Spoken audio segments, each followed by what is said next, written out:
The morning of November 24th, 1944, started with a problem that had been killing B-29 crews for months. At Isley Field on Saipan, 111 Superfortresses sat on their hardstands, each one loaded with 6 tons of incendiary bombs destined for Tokyo. The mission planners had done the math 3 different ways, and every calculation came back with the same answer. Impossible. Tokyo sat 1,500 miles from Saipan. Round trip, 3,000 miles. The B-29's official range with maximum bomb load gave them maybe 3,200 miles under perfect conditions. That left a margin of 200 miles, which sounds comfortable until you factor in headwinds over the Pacific, combat maneuvering over the target, and the reality that fuel gauges in 1944 weren't precise instruments. Mission planners were looking at a scenario where bombers would be landing back at Saipan with perhaps 400 gallons remaining in their tanks, maybe less. And 400 gallons in a B-29 gave you about 25 minutes of flight time, enough for one approach to the runway. Miss it, and you were swimming. Already, the statistics were brutal. Of the first 3 B-29 missions flown from the Marianas in November, 14 aircraft had ditched in the ocean on the return leg. Not shot down, not mechanical failures. They simply ran out of fuel 80 to 150 miles short of base. Crews had to ditch in the dark Pacific and hope the Navy's submarine picket line would find them before exposure or sharks did. Some crews were recovered, most weren't. If you're enjoying this deep dive into the story, hit the subscribe button and let us know in the comments from where in the world you are watching from today. The B-29 was supposed to solve the range problem that had plagued every previous bomber. Boeing's engineers had designed it around 4 massive Wright R-3000-350 duplex Cyclone engines, each one producing 2,200 horsepower. The aircraft could carry more bombs, fly higher, and reach farther than anything else in the inventory. On paper, it was perfect for the Pacific theater, where targets sat thousands of miles from any American base. But perfect on paper and perfect in reality were 2 different things. The R-3000-350 engines were the most complex radial engines ever built. 18 cylinders arranged in 2 rows, equipped with 2 turbochargers, fuel injection, and variable speed superchargers. All that complexity was supposed to deliver unprecedented performance. Instead, it delivered unprecedented maintenance headaches. The engines ran hot, dangerously hot. Cylinder head temperatures regularly spiked above 260 degrees Celsius during climb-out, well past the temperature where aluminum alloys start losing structural strength. Wright Aeronautical's engineers had built-in cooling systems, but they were barely adequate for normal operations and completely overwhelmed during the long climbs to bombing altitude. Hot engines consumed more fuel. The hotter an engine ran, the richer you had to run the fuel mixture to keep it from detonating. Rich mixtures meant wasted fuel, and wasted fuel meant reduced range. It was a vicious cycle, and it was killing crews. By mid-November 1944, the 21st Bomber Command had filed 73 separate incident reports related to fuel exhaustion. Crews were implementing desperate measures. Some captains ordered their gunners to throw ammunition overboard to save weight. Others stripped out every piece of non-essential equipment. One crew removed their life raft, figuring that if they had to ditch, the raft wouldn't save them anyway in the middle of the Pacific in November. Flight engineers were taught to lean their mixtures aggressively during cruise, running their engines on the edge of detonation to squeeze out extra miles. Some crews experimented with shutting down 1 or 2 engines during the long cruise back from Japan, essentially flying a 4-engine bomber on 2 or 3 engines. That worked until the remaining engines overheated from the cuffet, extra load, and then you had multiple engine failures instead of just fuel starvation. The truly desperate started carrying less bombs. If you carried 4 tons instead of 6, you could carry more fuel. But carrying less bombs meant more missions to destroy the same targets, which meant more exposure to Japanese fighters and flak, which meant more losses. The math didn't favor any option. Lieutenant Colonel Paul Warren didn't look like the man who would solve the 21st Bomber Command's biggest problem. At 38, he was older than most mechanics, with hands permanently stained by engine oil and a service record that included 2 letters of reprimand. One for modifying B-17 supercharger systems without authorization at Bassingbourn in England, another for running unauthorized engine tests that violated War Department technical orders. His commanding officer at the modification centre in Birmingham had written in his transfer papers, "Capable engineer, follows technical manuals only, when convinced they're correct. Recommend assignment where independent judgment is valued over strict compliance." The Army Air Forces had read that recommendation and shipped him to Saipan, where independent judgment was the only thing keeping the B-29 program from complete failure. Warren arrived at Isley Field in late September 1944 with a toolbox, a slide rule, and a notebook filled with calculations about thermal efficiency that he'd worked out during the long transport flight from California. He'd spent his pre-war years working for Pratt & Whitney in Hartford, Connecticut, designing cooling systems for radial engines. Unlike most aviation mechanics who learned their trade in the service, Warren understood thermodynamics at a fundamental level. He knew that the R-3350's cooling problems weren't really cooling problems. They were airflow problems. The engine's designers had assumed that airflow through the cooling fins would be adequate at all operating conditions, but they'd done their calculations based on level cruise flight at 25,000 feet, not on climb out from sea level fully loaded with bombs and fuel. He knew that fuel mixture settings everyone treated as mandatory minimums were actually safety margins built for worst-case scenarios. The technical manual specified minimum mixture ratios that would keep engines safe under every possible condition, from Arctic cold to desert heat, operated by mechanics with varying skill levels and pilots with varying judgment.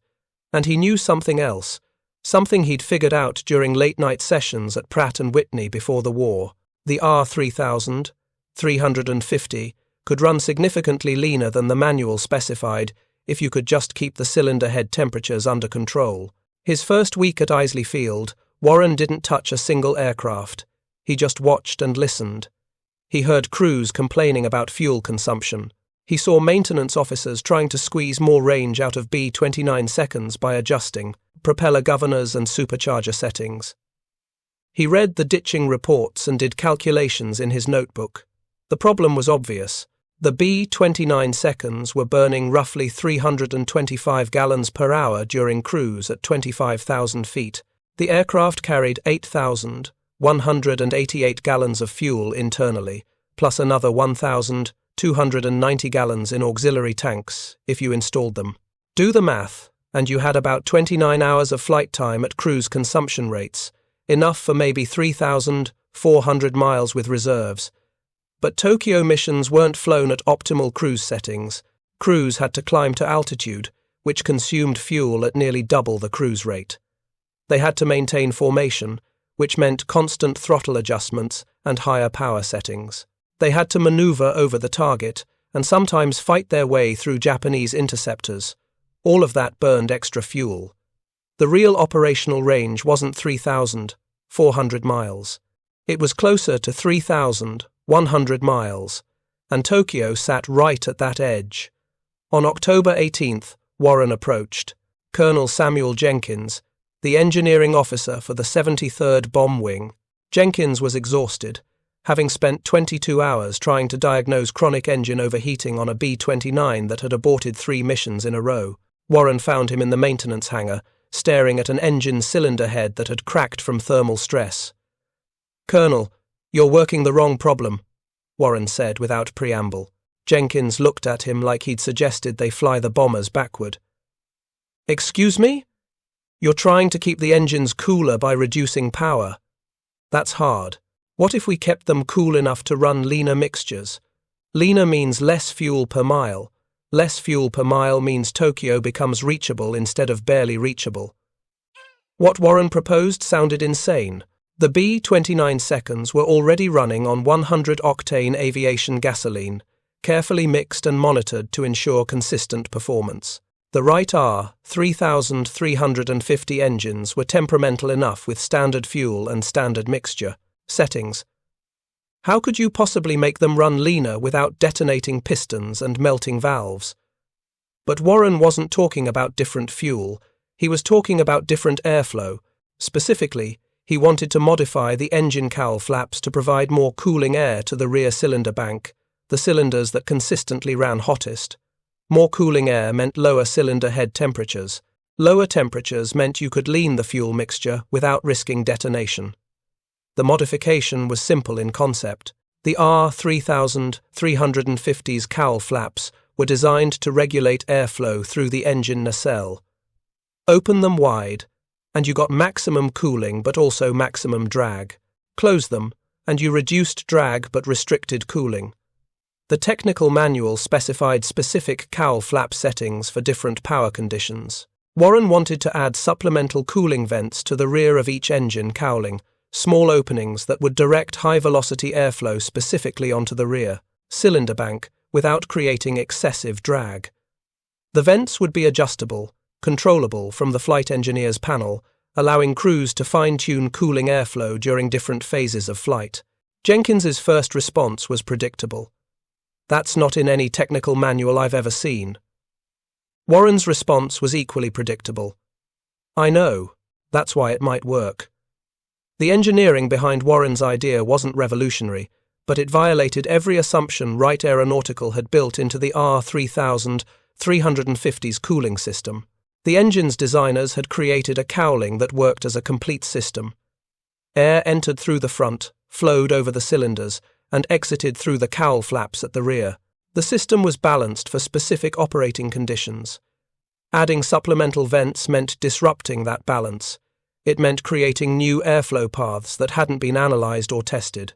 Wright's engineers would argue that unplanned airflow could create turbulence inside the furnaces, cowling, reducing cooling efficiency instead of improving it. They'd argue that the vents would create drag penalties that would negate any fuel savings from leaner mixtures. But Warren had done the calculations. The rear cylinders on the R3350 ran approximately 25 to 35 degrees hotter than the front cylinders because they sat in the wake of the front row. That heat differential meant rear cylinders were always closer to detonation limits. If you wanted to lean the overall mixture, the rear cylinders would detonate first, punching holes through pistons and destroying the engine.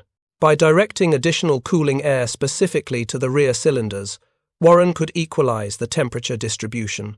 If all cylinders ran at similar temperatures, you could lean the mixture across the entire engine without any cylinder exceeding safe limits. The physics was straightforward. Keep cylinder head temperatures below 240 degrees Celsius, and you could safely lean the mixture by roughly 8 to 10%. 10% less fuel consumption translated to 10% more range. On a 3,000-mile mission, that was 300 miles. The difference between ditching in the ocean and making it home. But the risks were real. Modifying the cowling meant changing the aerodynamics of the nacelle. Extra drag could reduce cruise speed, increase fuel consumption, and actually make the range problem worse. The vents had to be positioned precisely to capture high-velocity airflow without creating turbulence or parasitic drag. There was also the matter of structural integrity. Cutting holes in the cowling weakened the structure. The cowling had to withstand the vibration of an 18-cylinder engine running at 2,400 revolutions per minute and the aerodynamic loads of flight at 350 miles per hour. Cut the holes in the wrong place, and the cowling could crack, fail, and potentially damage the propeller or wing structure. And then there was the minor detail that Warren's modification didn't exist in any approved technical order. The B-29 was still under active development by Boeing and Wright Aeronautical. Field modifications required approval from the aircraft laboratory at Wright Field in Ohio, which meant submitting proposals, waiting for engineering review, and eventually receiving authorization. That process typically took 6 to 8 months. Nobody had 6 months.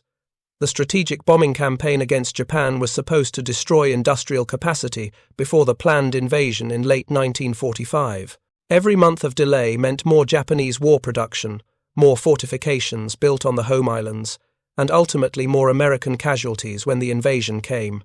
Colonel Jenkins understood all of this when Warren finished explaining his concept. Jenkins also understood something else. They were losing crews to fuel exhaustion faster than they were losing them to Japanese fighters. "How do we test this without killing anyone?" Jenkins asked. Warren already had an answer ready. "We modify. One aircraft. We run ground tests to verify cooling improvement. Then we fly it on a long-range navigation training mission. No bombs, no combat, just distance. If the cooling works and we can lean the mixture without problems, we'll have the data to prove it." The test modification happened in early November 1944, and officially it happened under the authorization of Routine Maintenance and Modification Authority granted to wing engineering officers. No notification sent to Wright Field. No approval requested from Boeing. Just a notation in the maintenance log that aircraft 42-4605 received field modifications to improve engine cooling efficiency. Warren spent 5 days designing the vent system. He calculated airflow velocities, pressure differentials, and optimal vent positioning using nothing but a slide rule and his understanding of fluid dynamics.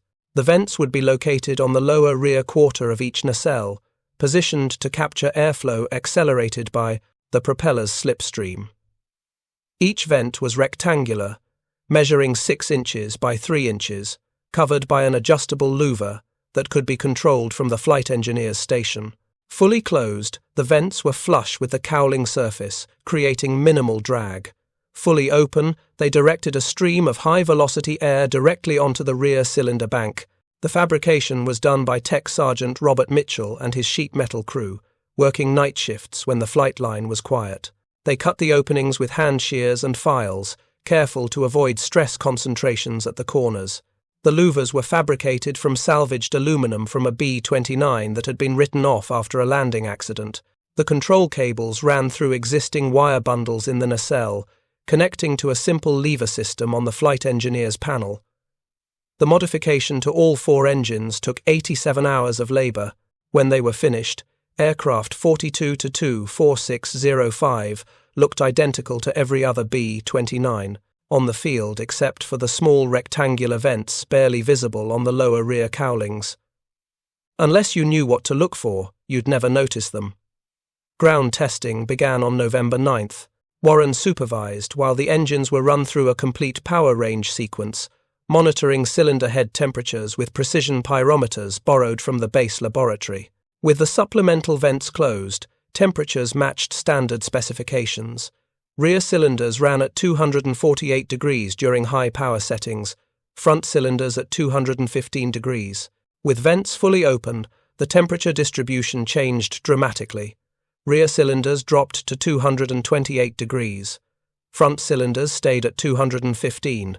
The entire engine was running 15 to 20 degrees cooler, and more importantly, the temperature differential between front and rear cylinders had shrunk from 33 degrees to just 13 degrees. Warren ran the test 6 times over 2 days, varying power settings and cowl flap positions. The results were consistent. The supplemental vents provided exactly the targeted cooling improvement to the rear cylinders without significantly affecting front cylinder temperatures. The system worked. Now came the hard part, proving it worked in flight, under operational conditions, over the distances that actually mattered. The test flight launched on November 12, 1944, and officially it was logged as a long-range navigation training mission. Captain David Thompson commanded the crew, selected because he had more than 400 hours in B-29 seconds and the kind of temperament that treated unusual situations as interesting problems rather than emergencies. When Colonel Jenkins explained what they wanted to do, Thompson's response was immediate. "When do we take off?" The mission profile was straightforward. Fly northeast from Saipan toward Iwo Jima, then northwest toward Japan, then turn back before entering range of Japanese search radar. Total distance would be approximately 2,100 miles. They'd carry no bombs, just fuel, and they'd fly the entire mission at normal combat cruise settings, except for one critical difference. Warren had briefed Thompson's flight engineer, Technical Sergeant Raymond Cole, on the new mixture protocol. During climb-out, run standard rich mixtures, but once established at cruise altitude of 25,000 feet, progressively lean the mixture while monitoring cylinder head temperatures. The target temperature was 235 degrees Celsius on the rear cylinders. That temperature became the new operating parameter. It was 15 degrees hotter than the technical manual specified for continuous operation, which meant Thompson's crew would be flying for potentially 8 hours, with their engines running outside official limits. But it was cool enough to prevent detonation damage, and it would allow fuel consumption rates that no B-29 had ever achieved operationally. November 12th dawned clear. Rare weather for the Western Pacific in late autumn. Thompson lifted off. At 0545 hours, with full internal fuel tanks, 8,188 gallons. The climb to 25,000 feet took 42 minutes and consumed approximately 580 gallons, normal for a B-29 at maximum gross weight. At 0627 hours, established in cruise, Cole began the mixture experiment. He opened the supplemental cooling vents to full open position, then began leaning the mixture on all 4 engines simultaneously. Standard mixture setting showed fuel flow at 81 gallons per hour per engine, 324 gallons total. Cole leaned progressively, watching his cylinder head temperature gauges. At 72 gallons per hour per engine, rear cylinder temperatures reached 235 degrees and stabilized. Cole noted the time, 0632 hours, and called the reading to Thompson. "Skipper, temps at 235, holding steady. Fuel flow 288 gallons per hour total." Thompson's voice came back calm over the interphone. "Copy. How's she running?" "Smooth as glass. No roughness, no detonation signs, manifold pressures normal. 288 gallons per hour. Standard. Cruise consumption was 324 gallons per hour. Cole was burning 11% less fuel, exactly what Warren had calculated. If that consumption rate held for an entire mission, a B-29 could fly 350 to 400 miles farther on the same fuel load. The flight lasted 7 hours and 43 minutes. Thompson flew the complete profile, maintaining formation, altitude, and airspeeds that matched combat operations. Cole kept detailed logs of fuel consumption, cylinder head temperatures, and engine performance at 15-minute intervals. When they touched down at Isley Field at 1,328 hours, Warren and Jenkins were waiting at the hardstand with fuel trucks and calibrated measuring equipment. They pumped the remaining fuel from the tanks and measured it precisely. 2,847 gallons remaining. Thompson had flown 2,143 miles and still had enough fuel for nearly another 1,000 miles of range. Jenkins did the calculations 3 times, convinced he'd made an error. With standard fuel consumption rates, that same flight would have left Thompson with approximately 1,950 gallons remaining, enough for maybe 650 additional miles. The implications were staggering. They'd just added 350 miles to the B-29's operational radius. Tokyo wasn't barely reachable anymore. It was comfortably reachable with enough reserve fuel to handle headwinds, combat maneuvering, and still land with safe margins. But one test flight proved only that you could get lucky once. Warren needed more data, and he needed it fast because the November 24th mission to Tokyo was already scheduled, and crews were already calculating their fuel loads based on range estimates that assumed they'd barely make it home. Over the next 11 days, Warren quietly modified 3 more B-29 seconds and diverted their crews to fly extended-range training missions. Each mission followed the same protocol: supplemental vents fully open, lean mixture settings with target cylinder head temperatures of 235 degrees Celsius, detailed fuel consumption logging.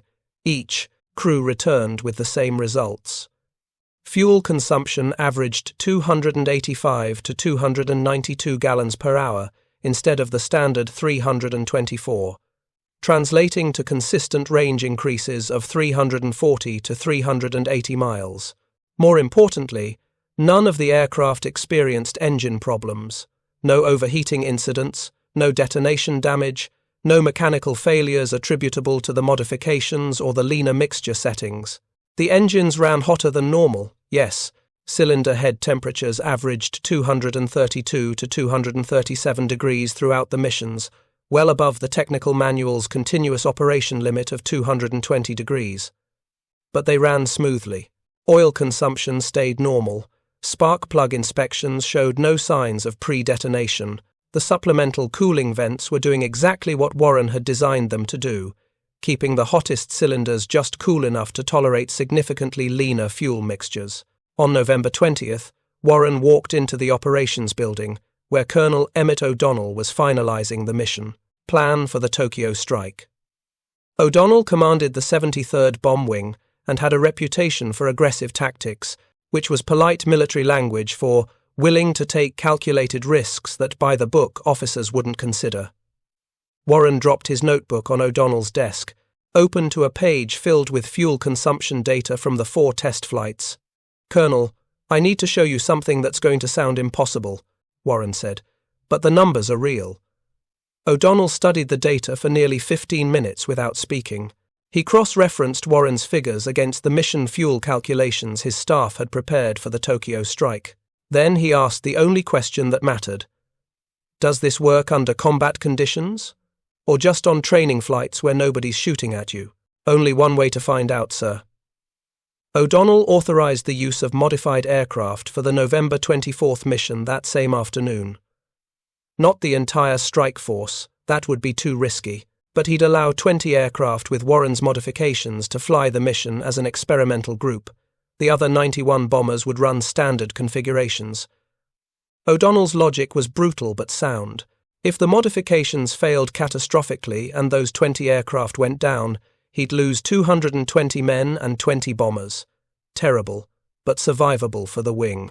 If the modifications worked, he'd have proof that the entire B-29 force could reach Tokyo reliably, and that would change the strategic bombing campaign. The mission itself was scheduled to hit the Musashino aircraft engine plant in western Tokyo, one of the most heavily defended targets in Japan. Intelligence estimated more than 300 anti-aircraft guns defending the area, plus standing fighter patrols of at least 50 aircraft. It would be the longest bombing mission flown in the Pacific War to that point, and it would test whether American strategic air power could actually reach the Japanese home islands with enough force to matter. O'Donnell didn't tell most of the crews about Warren's modifications. He simply assigned 20 specific aircraft to 20 specific crews and informed them their bombers had received enhanced cooling systems for extended-range operations. The crews assumed it meant extra maintenance, maybe upgraded oil coolers. They didn't know they were flying experimental aircraft with field modifications that violated Wright Aeronautical's engineering specifications. Captain James Parker flew one of Warren's modified aircraft that morning. His post-mission report, filed on November 25th, contained a detail that most official histories overlooked. Fuel remaining upon landing, 1,840 gallons. Flight engineer reports engines ran smooth throughout mission, with no abnormal indications. Fuel consumption approximately 15% below previous missions. Lieutenant Robert Hansen, flying another modified bomber, reported 1,720 gallons remaining at landing. The control group aircraft, those without modifications, returned with an average of 980 gallons remaining. Several declared emergency fuel states and made straight-in approaches without circling the pattern. The mission itself was only partially successful from a bombing perspective. Heavy cloud cover obscured the target, and only 24 aircraft actually bombed the primary target. Most of the force hit secondary targets or dropped on radar returns. But from Warren's perspective, the real success was written in the fuel logs. His 20 aircraft had consistently outperformed the unmodified bombers by exactly the margins his calculations predicted. More importantly, all 20 returned safely. No engine failures, no cooling problems, no mechanical issues attributable to the modifications. The R-350 engines had run hotter than Wright Aeronautical intended, but they'd run reliably. Colonel Jenkins compiled the data over the following week, comparing fuel consumption, engine temperatures, maintenance requirements, and operational performance between the modified aircraft and the control group. His report, dated December 2nd, 1944, ran to 9 pages of technical detail, but the conclusion fit in 2 sentences.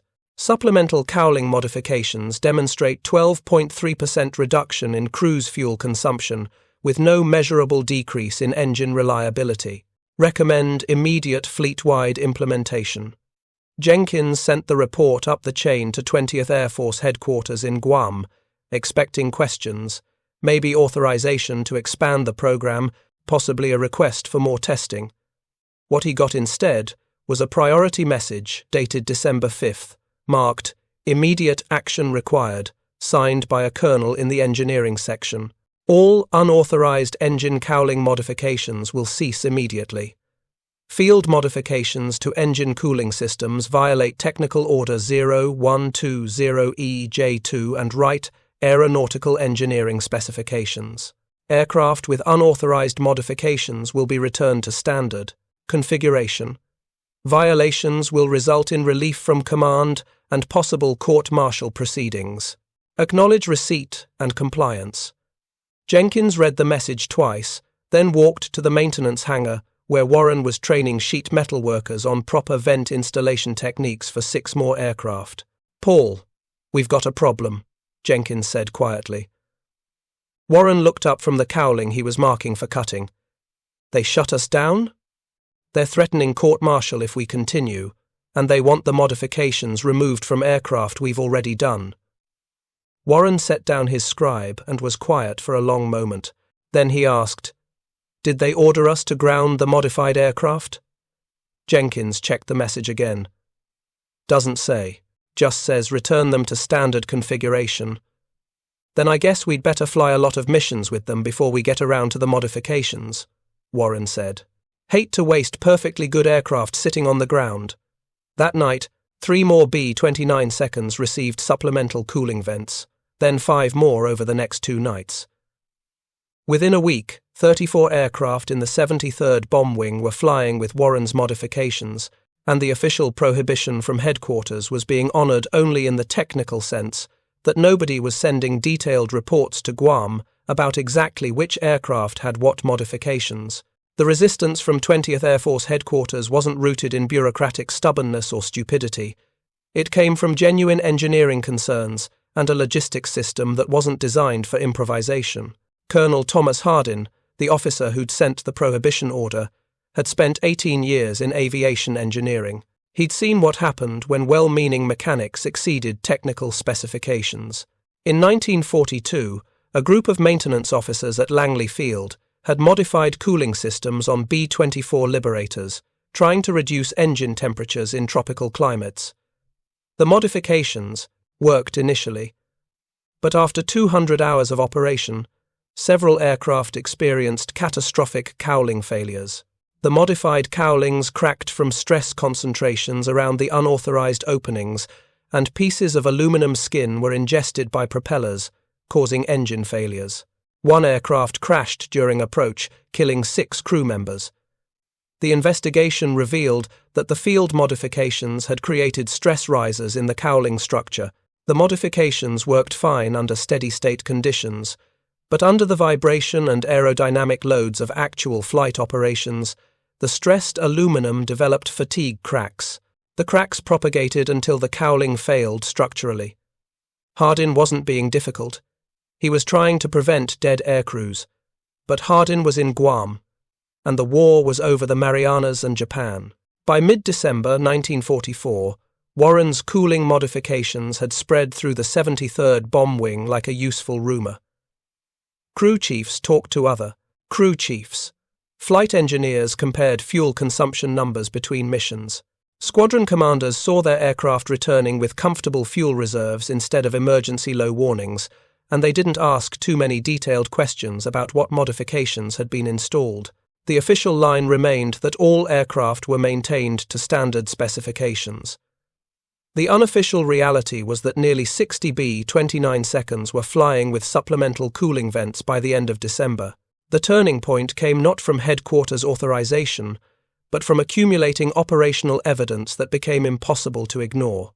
Between November 24th and December 31st, the 73rd Bomb Wing flew 17 long-range missions against targets in Japan. Aircraft with Warren's modifications completed 94% of their assigned missions. Unmodified aircraft completed 76%. The difference wasn't bombs dropped or targets hit, it was fuel. Modified aircraft had the range margin to deal with headwinds, to take evasive action against fighters, to make multiple bomb runs if the first approach was unsuccessful. Unmodified aircraft had to abort if conditions weren't perfect because they couldn't afford the extra fuel consumption. Maintenance logs showed 0 structural failures related to the cowling modifications, 0 engine failures attributable to the leaner mixture settings, 0 incidents of the cowling cracks that had killed that B-24 crew at Langley Field. What the logs did show was a 38% reduction in fuel exhaustion incidents and a 52% increase in successful mission completions for the modified aircraft. Someone at 20th Air Force Headquarters started paying attention to those numbers. On January 8, 1945, a major named William Bradford from the 20th Air Force Engineering Section showed up at Isley Field unannounced, carrying authorization to inspect maintenance records and interview personnel. Bradford was the kind of officer who followed regulations because he'd helped write them. He'd spent 3 years at Wright Field evaluating aircraft modifications and rejecting most of them. He spent 4 days examining Warren's operation, expecting to find sloppy workmanship, inadequate documentation, or evidence that the modifications were creating problems that hadn't manifested yet. Instead, he found meticulous records of every vent installation, detailed temperature logs for every flight, structural inspections performed at 25-hour intervals, and consistent data showing that the modified aircraft actually had lower overall maintenance requirements than standard aircraft. The modified bombers were easier to maintain because the engines ran more efficiently. Leaner mixtures meant less carbon buildup on valves and spark plugs. More uniform cylinder temperatures meant less thermal stress on engine components. The modifications weren't just extending range, they were improving engine longevity. Bradford's interview with Warren lasted 6 hours. Warren walked him through the thermodynamics, showed him the airflow calculations, explained the stress analysis he'd done on the cowling structure, and demonstrated how crews monitored their engines during flight. Bradford kept asking variations of the same question. How did you know the cowlings wouldn't fail? Warren's answer never changed. I did the stress analysis. The vent openings are positioned in low-stress areas of the cowling. The corners are radiused to prevent stress concentrations. The louver mechanisms distribute loads across reinforced mounting points. Then I tested it, and the testing proved the analysis was correct. On January 15th, Bradford returned to Guam and filed a report that would change 20th Air Force policy. The critical paragraph read, "While the cowling modifications implemented by Lieutenant Colonel Warren violate Technical Order 0120EJ2, the operational results demonstrate significant tactical advantage with no measurable safety, degradation, or structural risk. Recommend authorization of modified cooling protocols under controlled conditions with mandatory structural inspection requirements and crew training." Authorization came through on January 28, 1945, in the form of 20th Air Force Technical Directive 45-3A. The directive didn't mention Warren by name. Military documents rarely credited individual engineers, but it authorized precisely the modifications he'd developed. Supplemental cooling vents positioned on the lower rear quarter of engine nacelles, adjustable louvers controllable from the flight engineer's station, with specified inspection intervals and installation procedures.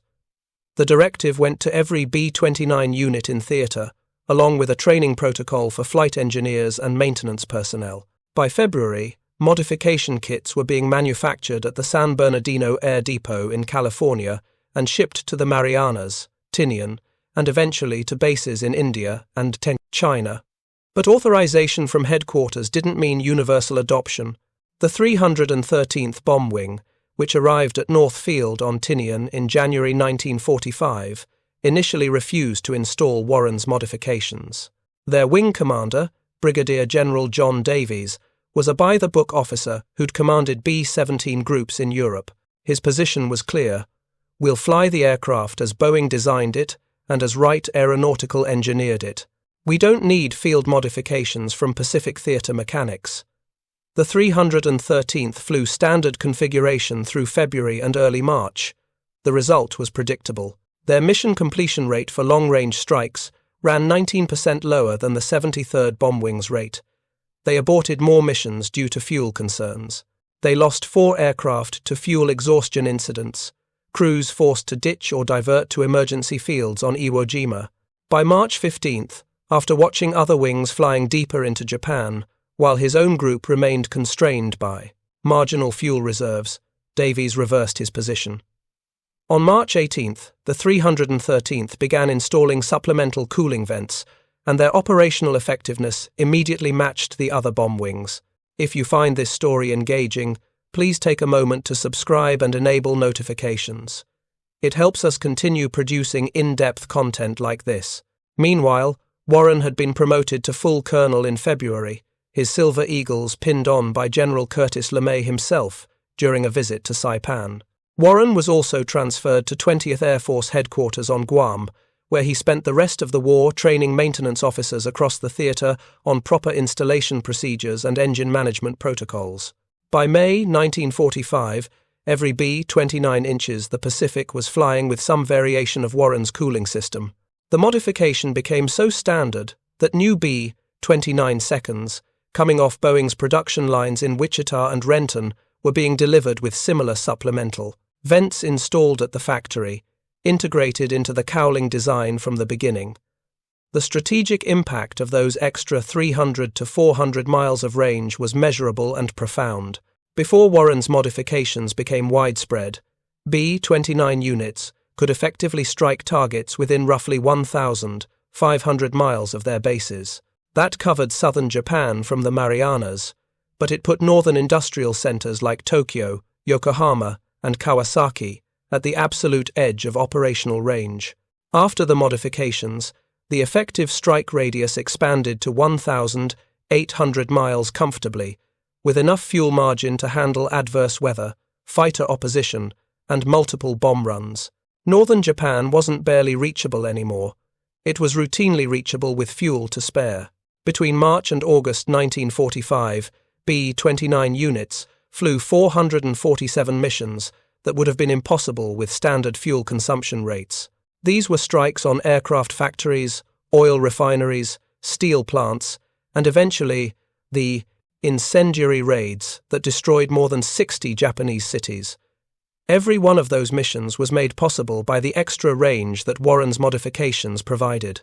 The human cost of Warren's innovation was harder to quantify but equally real. Between November 1944 and February 1945, before the modifications became standard, the 20th Air Force lost 63 B-29 seconds to fuel exhaustion. Crews who couldn't make it back to base, who ditched in the Pacific, or crash-landed on tiny islands. Between March and August 1945, after the modifications were fleet-wide, fuel exhaustion losses dropped to 11 aircraft. Some of that reduction came from improved weather forecasting and better mission planning. But maintenance records showed that fuel-related aborts dropped by 71% in the second period. Aircraft that would have turned back or ditched made it to their targets and home again. The reduction in losses wasn't spectacular or dramatic. It didn't manifest as a single decisive moment, but it accumulated mission by mission, sortie by sortie, one crew at a time that made it home instead of adding their names to the casualty lists posted at group headquarters. Warren himself never received a medal specifically for the cooling modifications. The Army Air Forces didn't award decorations for thermodynamic analysis. He did receive the Legion of Merit in August 1945 for exceptionally meritorious conduct in the performance of outstanding services related to B-29 maintenance operations, but the citation didn't mention cowling vents or fuel consumption improvements. His service record showed a colonel's rank, an honorable discharge in December 1946, and a notation that he'd served in the Pacific Theater from September 1944 to September 1945. Nothing about range extensions or mission completions, or the hundreds of airmen who came home because their bombers had enough fuel to make it. Warren returned to Connecticut after the war and went back to work for Pratt & Whitney, eventually becoming their chief of advanced cooling systems development. In 1953, A researcher from Boeing's historical department tracked him down while writing a corporate history of the B-29 program. Warren gave a brief interview explaining the thermodynamics and the installation process, but he deflected personal credit. "I just applied some basic heat transfer principles that needed applying," he said. "The crews were the ones who trusted the modifications enough to fly combat missions with them. That took more courage than cutting holes in cowlings." The Boeing history mentioned his contribution in 3 paragraphs. Most B-29 histories don't mention him at all, but his legacy lived on in ways he never anticipated. The principle behind Warren's modifications using targeted airflow to manage thermal loads in high-performance engines became fundamental to jet engine cooling design in the 1950s. The idea that you could optimize cooling for specific problem areas rather than trying to cool everything equally influenced turbine engine development for the next 3 decades. The detailed monitoring procedures he created, tracking cylinder head temperatures across individual cylinder banks, adjusting mixture settings based on real-time thermal data, became standard practice in aviation. Warren had proved that carefully managed deviation from published specifications could be safer than rigid adherence to rules written for different operational contexts. Perhaps the most fitting recognition came in 1978, when the Strategic Air Command Historical Office tracked down Warren, then 72 years old, for an oral history project. The interviewer asked him what he remembered most about the B-29 program. Warren's response was characteristic. "I remember watching crews take off for Tokyo, knowing they were flying on margins that shouldn't have worked according to the technical manuals.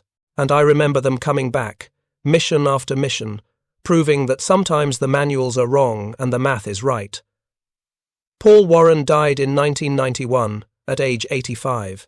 His obituary in the Hartford Courant ran 6 paragraphs, mentioning his work at Pratt & Whitney, his service in World War II, and his contributions to jet engine development. It didn't mention B-29 seconds or cooling vents or the missions he made possible. But in museums where restored B-29 Superfortresses still fly in demonstration flights, you can see the supplemental cooling vents on the engine cowlings. The mechanics who maintain those warbirds know the story, even if the crowds watching them fly don't. And every time a restored B-29 takes off with optimized engine cooling and extended range capability, Warren's calculated risk takes flight again. A permanent reminder that sometimes the most important innovations come not from engineering laboratories or corporate design departments, but from one officer with a slide rule doing thermodynamic calculations in a maintenance hangar on a Pacific island, refusing to accept that impossible means impossible. The war ended in August 1945. The B-29 program transitioned from combat operations to occupation duties and eventually to the Strategic Air Command. The cooling modifications became so thoroughly integrated into standard operating procedures that newer mechanics didn't even know they were modifications. They were just how B-29 cowlings were built. The principle remained long after the specific aircraft were retired. Understand the thermal dynamics, identify the limiting factors, test carefully, and trust the data. Warren taught that lesson to every engineer who learned from his work, and those engineers taught others, creating a lineage of thermal management innovation that extended far beyond engine cowlings in one theatre of one war. That might be the real measure of his contribution. Not the missions he enabled, but the methodology he demonstrated. The understanding that published specifications are engineering judgments, not physical laws. That questioning assumptions is different from ignoring safety. That calculated risks, when truly calculated, aren't really risks at all. The specific numbers tell their own story. Between November 1944 and August 1945, B-29 units flew approximately 34,790 sorties against targets in Japan. Of those, roughly 8,200 sorties would have been impossible with standard fuel consumption and mixture settings. They simply exceeded the aircraft's published range. Those 8,200 sorties included strikes that destroyed Japanese aircraft production capacity, eliminated oil refining capability, demolished transportation infrastructure, and ultimately convinced Japanese leadership that continued resistance was futile. The strategic bombing campaign wasn't won by any single innovation, but every marginal improvement in range, accuracy, and reliability contributed to the cumulative pressure that ended the war.